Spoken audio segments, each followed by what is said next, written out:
Back, it's a Thirsty Thursday edition of Liquid Lunch on Newsmax TV. While we were away, there was this uprising in Iraq, which many are saying was led by the Iranian Revolutionary Guard and their folks, and they were trying to break into and protesting in front of the U.S. Embassy in Iraq.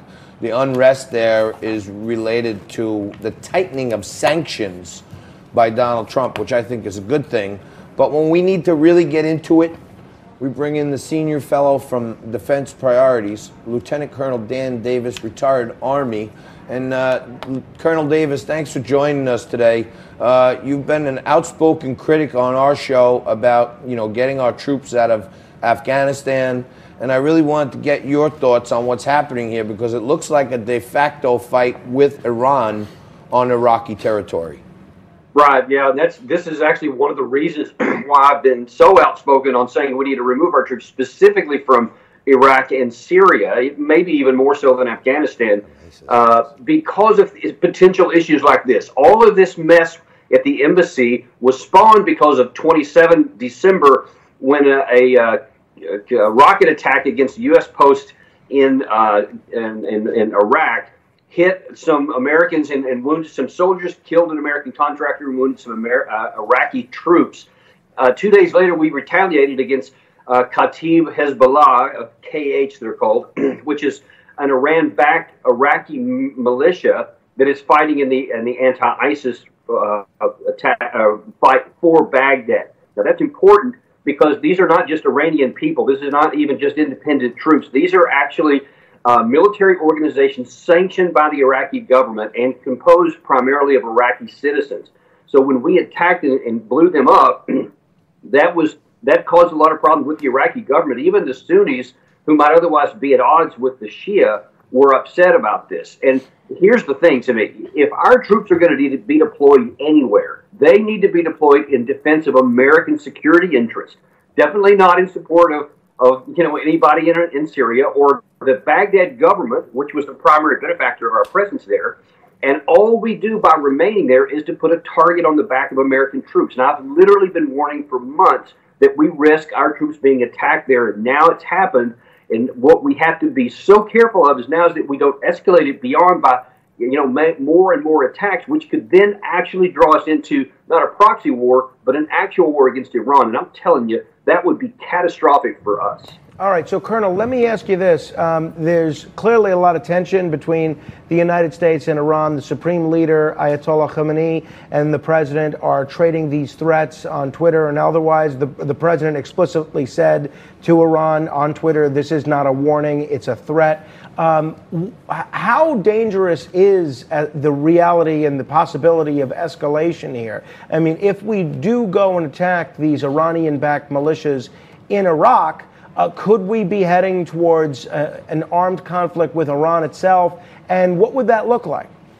Yeah, absolutely. I mean, that is the primary risk that we face here right now, although not just with Iran, because there are many political elements within Iraq itself that are starting to demand more boisterously to expel the United States. Now, I would 10 times rather leave on our own terms than have to be forced out by the Iraqi government, but that's something that's on the table right now. And here's the additional problem. So in response to this, the Secretary of Defense a couple of days ago authorized the deployment of the 1st Battalion of the Ready Brigade of the 82nd Airborne Division. So they are now in Kuwait, a full brigade, a full battalion of them, and there are 3 more battalions on standby, which could literally go at any day.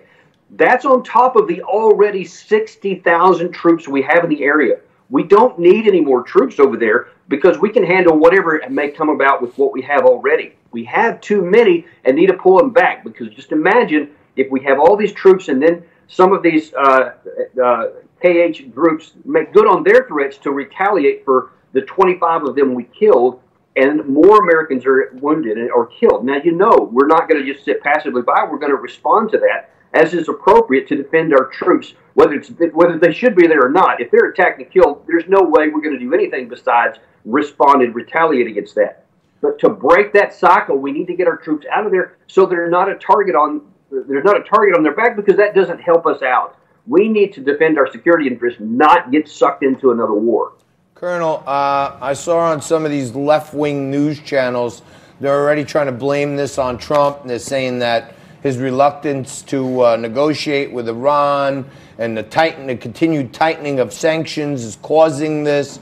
I actually think the tightening of sanctions is causing a lot of unrest and questioning the leadership in Iran. And rather than bashing our president over it, I want to get your thoughts. Do you think we should be sending them $150 billion in cash like Obama did, or tightening the screws on Iran with these sanctions? Well, here's the 30,000-foot question that has to be answered. And we need to back out and look at this instead of just the specific issues that are happening at any given moment. Trump came into office and said that the Iran deal was a bad deal, and who's to argue with that? But he said he would negotiate a better deal. So the JCPOA was flawed, had many flaws in it, but there were some elements of it that were working. Since we've gotten out of that, the situation has dramatically deteriorated, and they have now increased their potential operations into the building of nuclear weapons, or at least components of that, which is not good for us. What Trump should do, what I really hope he does, is take advantage of his skills as a negotiator and says, look, let's actually get to the point to where we can make negotiations. That's what these sanctions are supposed to cause. But look, here's something that not a lot of people want to hear. If we're going to have a negotiated settlement, we have to have a situation to where Iran gets something that they want. And too many people in America want to just give Tehran orders and then have them do it. But if we want something that we want, we have to be willing to give something as well. That's just how negotiations work. Otherwise, these, maximum pressure, all it's going to do is push Tehran into greater, positions to where they're going to lash out because they're being strangled to death. And this is going to continue unless we actually negotiate.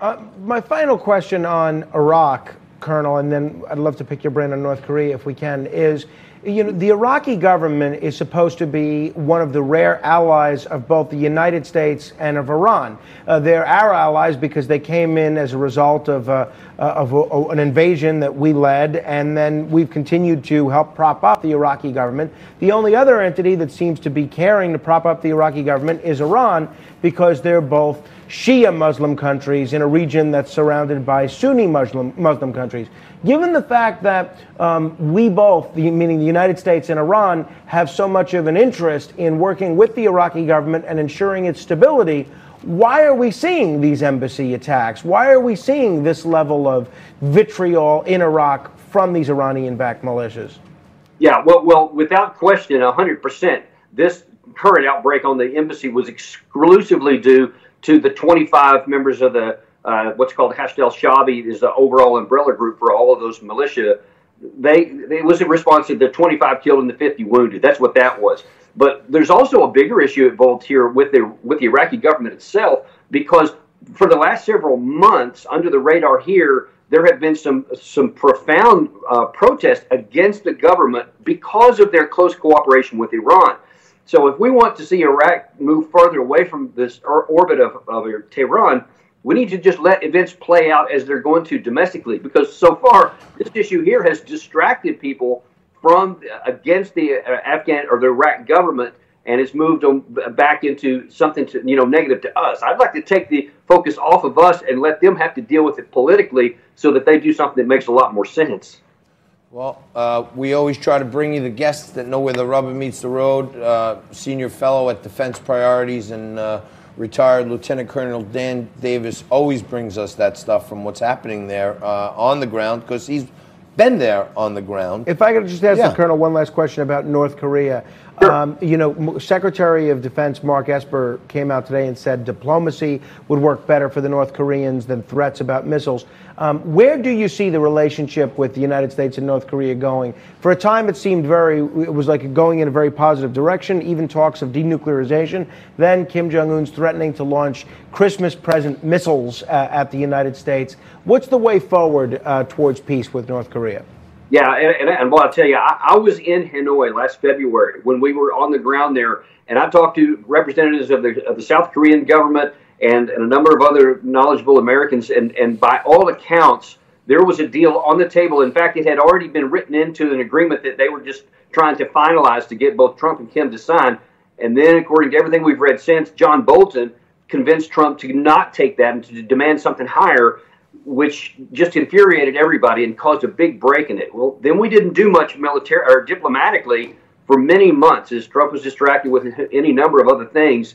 And so we've kind of let the air drop out of the balloon, so to speak, and we need to re-engage diplomatically. If we're willing to say, hey, let's negotiate on a step-by-step, equivalent basis to where, like, they give us something concrete, something meaningful, and we give them something concrete as a step, and then keep going back and forth on that. Meanwhile, this is critical to enhance inter-Korean reconciliation, because that's something that our ally Korea really wants, because that lowers the tensions and makes peace more possible. If we're willing to do that, then there is still, even with Kim's comments on January 1st, that's still possible. But if we demand full denuclearization before we accept anything, that's a dead end, and it's going to get more complicated.